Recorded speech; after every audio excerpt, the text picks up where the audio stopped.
நம்ம Ashwin sweets and ஸ்நாக்ஸை ஆஸ்திரேலியாவுக்கு export பண்றதுக்கு காண்டாக்ட் பண்ணுங்க 7373755163.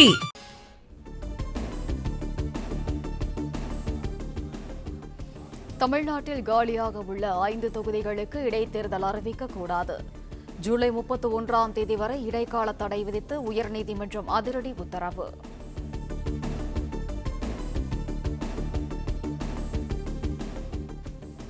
ஐந்து தொகுதிகளில் வெற்றி பெற்றவர்களுக்கு எதிரான தேர்தல் வழக்கு நிலுவையில் உள்ளதால் இடைத்தேர்தல் அறிவிக்க இடைக்கால தடை. இடைத்தேர்தல் மூலம் புதியவர்கள் எம்எல்ஏக்களாக தேர்வு செய்யப்பட்டால் குழப்பம் வரும் என்னும் மனுவை விசாரித்த தலைமை நீதிபதி அமர்வு உத்தரவு.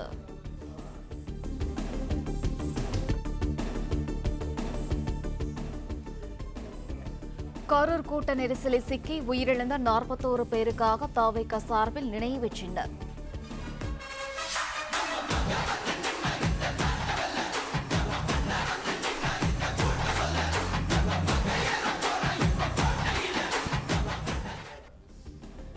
மக்கள் சந்திப்பு நிகழ்ச்சியில் உரையாற்றிய முதலமைச்சர் விஜய் அறிவிப்பு. மக்களை என் மனசை விட்டு கரூர் எப்பவும் நீங்கவே நீங்காது. நமக்கு ஏற்பட்ட வேதனையான சம்பவத்தை, நமக்கு எதிராக நடந்த சதிய சூழ்ச்சிய இனி வர்ற ஜென்ரேஷனும் அவங்களுக்கு தெரியப்படுத்தணும்ல. அதுக்காகவே இனி ஒரு அரசியல் சதிய, அரசியல் சூழ்ச்சிய யாரும் யோசிக்கவே கூடாதுன்றதுக்காகவே கரூர்ல ஒரு நினைவு சின்னத்தை நம்ம டிவிகே சார்பா அமைக்கப்படும் அப்படின்றத அறிவிக்கிறோம்.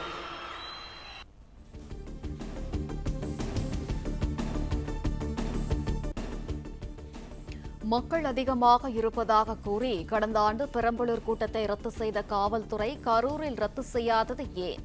யார் சொல்லி யார் மூலமாக கரூர் சம்பவம் நடைபெற்றது என்பது தனக்கு தெரியும் என முதலமைச்சர் விஜய் ஆவேசம். நாமக்கல் அந்த மீட்டிங் முடிச்சுட்டு கரூர் வரும்போது அந்த கரூர் போலீஸ் எங்களை அலர்ட் பண்ணியிருக்கலாம்ல. எதிர்பார்த்ததை விட கொஞ்சம் கூட்டம் அதிகமாக இருக்கு, கண்ட்ரோல் பண்ண முடியல, வராதிங்க. அண்ட் போலீஸ் நினைச்சா அவங்க அந்த மீட்டிங்கே கேன்சல் பண்ணலாம். They have all the rights to cancel the meeting. எங்ககிட்ட கேட்கணும்லாம் ஒன்றும் அவசியமே கிடையாது. ஆனால் அதையெல்லாம் எதுவுமே செய்யாமல் அந்த ஹைவேல இருந்து அந்த ஸ்பாட்டுக்கு போலீஸே எங்களை உள்ளே கூட்டிகிட்டு வந்து விட்டு அந்த நாடகம்லாம் இருக்கு பாருங்க. நம்பிட்டேங்க, முழுசாக நம்பிட்டேன். அன்னைக்கு இருந்த அந்த கரூர் போலீஸ் பேசும்போது தேங்க்ஸ்லாம் சொன்னேன் அவங்களுக்கு. எனக்கு தெரியாது இப்படி ஒரு நாடகம் நடக்கும். இதுக்கெல்லாம் யார் காரணம்?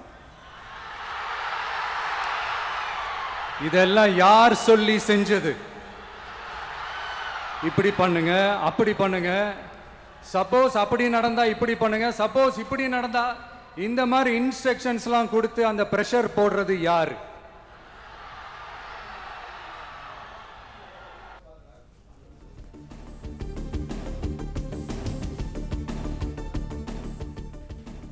கரூரில் அக்கா, தங்கை, தம்பி, அண்ணன் என 41 பேரை இழந்துவிட்டு வீட்டில் வேதனையில் இருந்த தன்னை ஓடி ஒழிந்து விட்டதாக கூறுவீர்களா?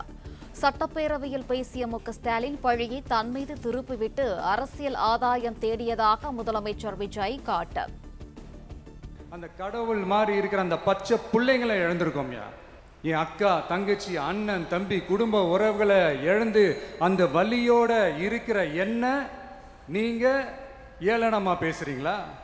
ஏன் மேல பழிய தூக்கி போடுறீங்களா? இப்படி ஒரு சம்பவம் நடந்துருச்சு, இது ஏன், எதனால, அதுக்கான பின்னணி என்னன்ட்டு அந்த வலியோட வீட்டில் உட்கார்ந்துட்டு இருக்கிற ஓடி ஒளிஞ்சிட்டான்னு வர சொல்றீங்களா? வாய் வாயின்னு முன்ன இருந்தா என்ன வேணாலும் பேசுவீங்களா? இவ்வளோ வலி, இவ்வளோ காயங்கள் கொடுத்துட்டு பழிய தூக்கி நம்ம மேல போட்டுட்டு அதுல ஒரு அரசியல் ஆதாயம் தேடுறீங்களேயா? இதுல வாய் கூசாம சட்டசபையில ஸ்டாலின் சார் நம்ம மேல திருப்பி விட்டு அங்க ஒரு அரசியல் செய்றாரு. அதுக்கு என்ன அர்த்தம்?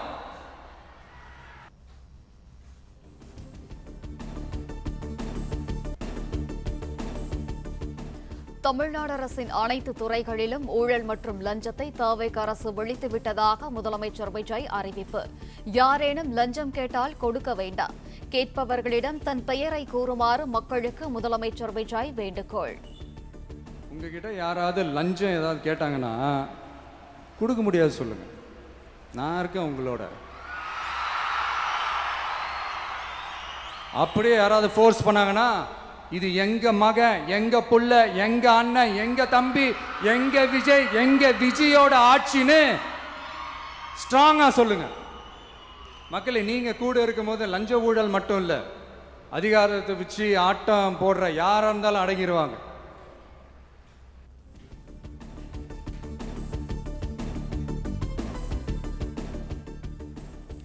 ஊரை அடித்து உலகில் போட்ட கரூர் கம்பெனி ஓனர் தவிக ஆட்சிக்கு வந்ததும் ஓடி ஒழிந்து விட்டார். செந்தில் பாலாஜி தலைமறைவாக இருப்பதை மறைமுகமாக சுட்டிக்காட்டி முதலமைச்சர் விஜய் பாடல் பாடி கிண்டல். இந்த திருட்டு திமுக ஆட்சியை வச்சுக்கிட்டு ஊரடிச்சு ஒலையில போட்டு இந்த கொள்ளையை அடிச்சதுனால தான் உங்க கரூர் கம்பெனி ஓனர் ஒருத்தர்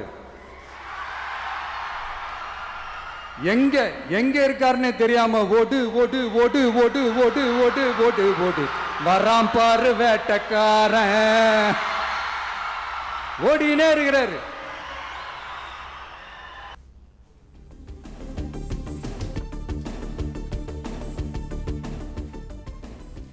ஊரை கொள்ளையடித்து உலகில் போட்டு மற்றொருவரும் சிங்கப்பூருக்கு மருத்துவ பரிசோதனைக்கு சென்று விட்டார்.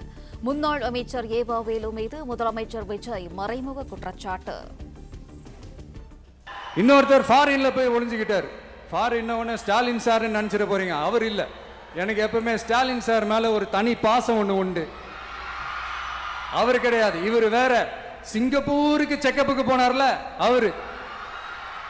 இன்னும் தோண்ட தோண்ட எத்தனை பேர் மாட்ட போறாங்களோ தெரியல.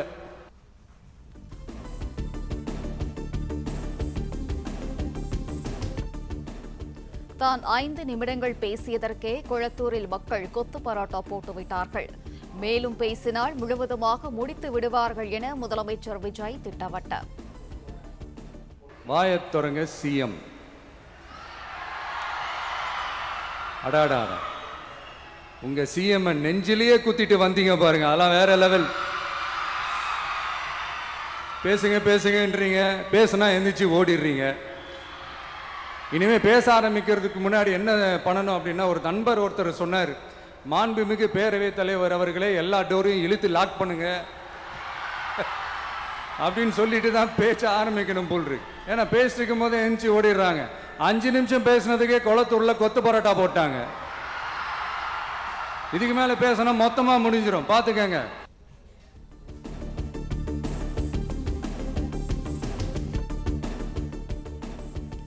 சட்டப்பேரவையில் தன்னை வாயை திறங்கள் திறங்கள் என கூறும் திமுகவினர் தான் பேச தொடங்கியதும் எழுந்து ஓடிவிடுகின்றனர். பார்ட்டி ஃபண்ட் என கூறியதும் திமுகவினர் எழுந்து ஓடியது குற்றமுள்ள நெஞ்சு குறுகுறுப்பதை போன்றது என முதலமைச்சர் விஜய் உறுதி. இதுல ஒரு ஹைலைட் காமெடி என்னன்னா, சட்டசபையில் பேசும்போது பார்ட்டி ஃபண்டுன்னு தான் சொன்னேன். அது எந்த பார்ட்டி, என்ன ஃபண்டு, யாரு, என்ன பேரு எதுவுமே சொல்ல. பார்ட்டி ஃபண்டுன்னு சொன்னவனை எடுத்தாங்க பாருங்க ஒரு ஓட்டம். எனக்கே ஃபர்ஸ்ட் புரியல, ஏன்பா ஓடுறாங்க அப்படி என்ன நம்ம சொல்லிவிட்டோம். அதான் அந்த குற்றமுள்ள நெஞ்சுக்கு தான் குறுகுறேங்கும். இது எப்படி இருக்கு தெரியுமா, எங்க அப்பா பீரோக்குள்ள இல்ல, எங்க அப்பா பீரோக்குள்ள இல்ல அப்படின்னு சொல்ற மாதிரி. ஐயோ ஏன் கேட்குறீங்க, இவங்களோட செம்ம கூத்தா இருக்குங்க, செம்ம ஃபன்னா இருக்கு.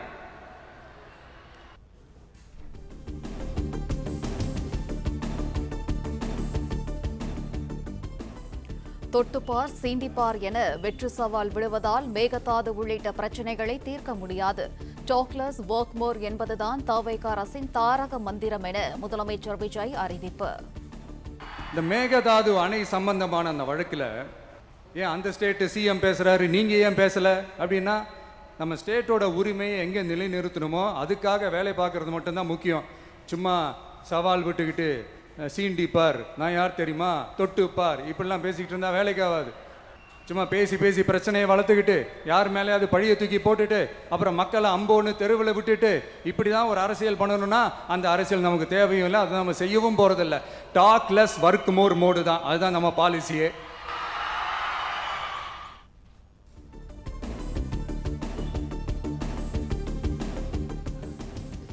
தவிகவை பார்த்து சோஃபா மாடல் என்றும் வாஷிங் மிஷின் மாடல் என்றும் திமுக பேசலாமா? அரசியல் வியாபாரத்தின் வெண்டிங் மிஷினே திமுக தான் என முதலமைச்சர் விஜய் சாடல்.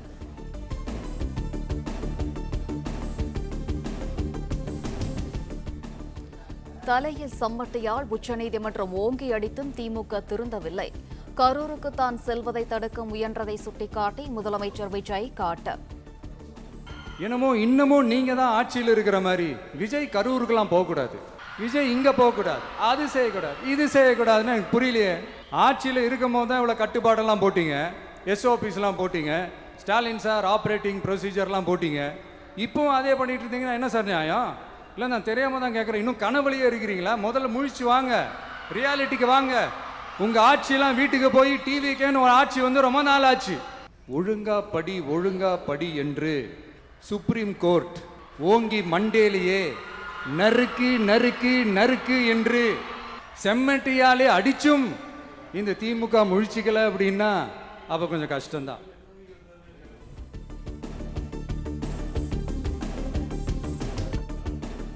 எப்போதும் திருந்தாத திமுகவை இடைத்தேர்தலின் போது மக்கள் விழுத்துவிட வேண்டும்.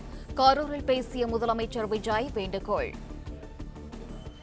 தீய சக்தி திருத்தவும் முடியாது, அவங்களா திருந்துவாங்கன்னு பார்த்தா அதுவும் நடக்க போறதில்ல. அதனால வரப்போற இடைத்தேர்தலில் மக்களே இந்த தீய சக்தி திமுகவை நல்லா வெச்சு வெளுத்து விடுங்க.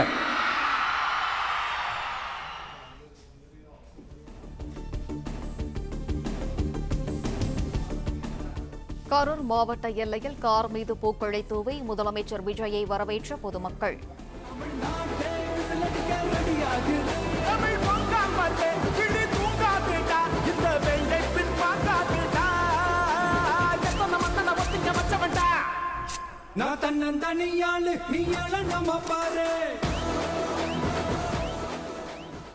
காரை சூழ்ந்து கொண்டு வாழ்த்து முழக்கம்.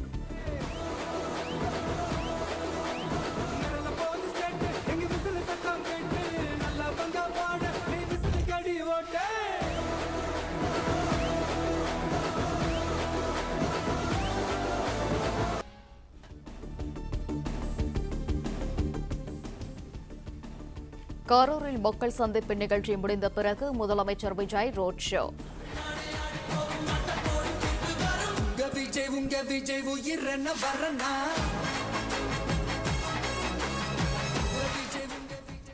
திறந்தவெளி வேனில் சென்ற முதலமைச்சரை பார்த்து தவைக்க தொண்டர்கள் பொதுமக்கள் ஆரவாரம்.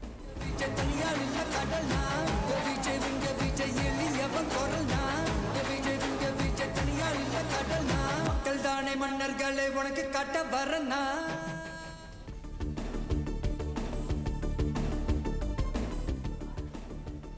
கரூரில் முதலமைச்சர் விஜய் பங்கேற்ற விழா அரங்கிற்குள் இருந்து செய்தியாளர்கள் ஒளிப்பதிவாளர்கள் வெளியேற்ற மாவட்ட SP ஹரிகிரண் பிரசாத் நேரடியாக வந்து காவலர்களுடன் இணைந்து வெளியேற்றினர்.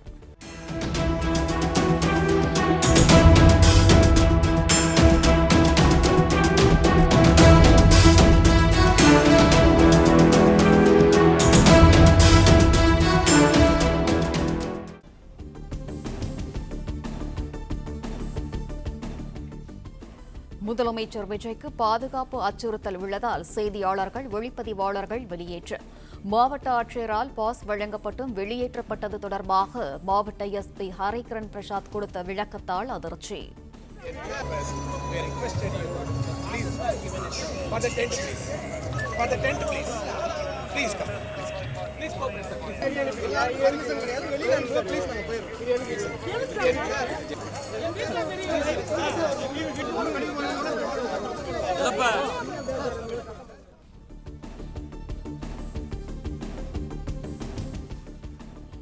செய்தியாளர்கள் மற்றும் ஒளிப்பதிவாளர்களால் முதலமைச்சர் விஜய் பாதுகாப்புக்கு என்ன அச்சுறுத்தல்?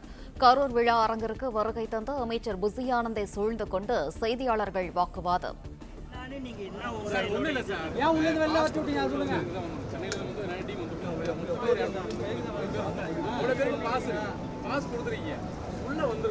உள்ள வந்து என்ன எங்களால செக்யூரிட்டி ப்ராப்ளம் வரப்போகுது? போலீஸ் வெளில அனுப்புறது எங்களுக்கு செக்யூரிட்டி ப்ராப்ளம் இல்ல. சேனலுக்கு 2, 4 கொடுத்துருக்காங்க. வார இதழு, தின பேப்பர், ஊடகங்கள் எல்லாம் கொடுத்துருக்காங்க.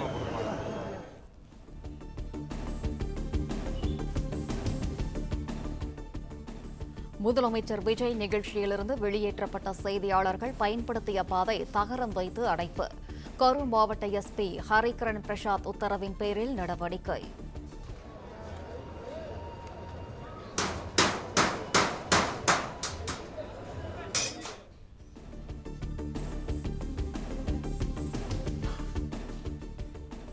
கரூர் நெரிசலில் சிக்கி உயிரிழந்தவர்களின் குடும்பத்திற்கான பணி நியமன ஆணை தற்காலிகமானதாகவே இருக்க வேண்டும். எதிர்ப்பு தெரிவித்து தொடரப்பட்ட வழக்கை விசாரித்த உயர்நீதிமன்ற மதுரை அமர்வு ஆணை.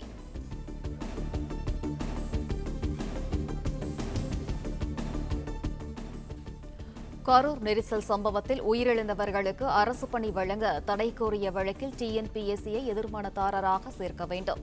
உயர்நீதிமன்ற மதுரை அமர்வு உத்தரவு. விசாரணை வரும் 21ஆம் தேதிக்கு ஒத்திவைப்பு.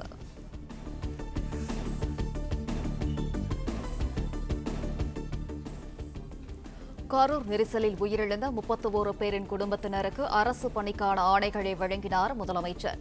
பள்ளிக்கல்வி, வருவாய், ஊரக வளர்ச்சித் துறைகளில் பணிகளை ஒதுக்கி ஆணை.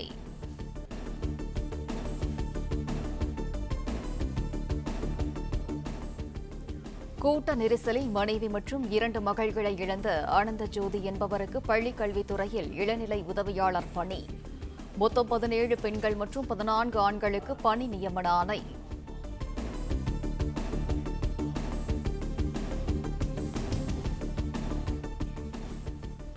முப்பத்தோரு பேருக்கு பணி நியமன ஆணைகளை வழங்கிய போது கண்கலங்கிய முதலமைச்சர்.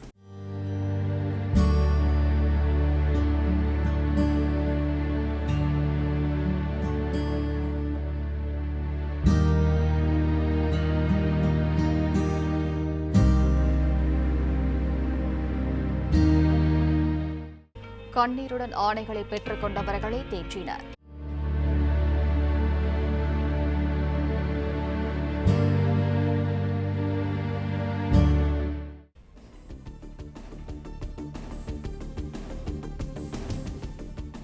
கரூரை அடுத்த மணவாசியில் தோல் அல்லாத காலனி தொழிற்சாலைக்கு முதலமைச்சர் விஜய் அடிக்கல் நாட்டினார்.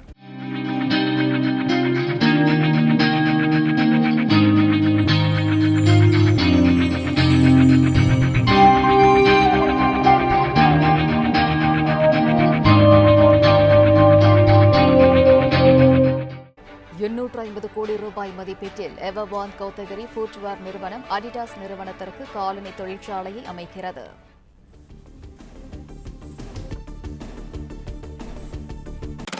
நம்ம அஸ்வின் ஸ்வீட்ஸ் அண்ட் ஸ்நாக்ஸை ஆஸ்திரேலியாவுக்கு எக்ஸ்போர்ட் பண்றதுக்கு கான்டாக்ட் பண்ணுங்க 7373755163. பிளே ஸ்டோர் மற்றும் ஆப் ஸ்டோரில் இருந்து பாலிமர் செயலியை QR கோடு மூலம் பதிவிறக்கம் செய்யுங்கள். செய்திகளை உடனுக்குடன் பெறுங்கள்.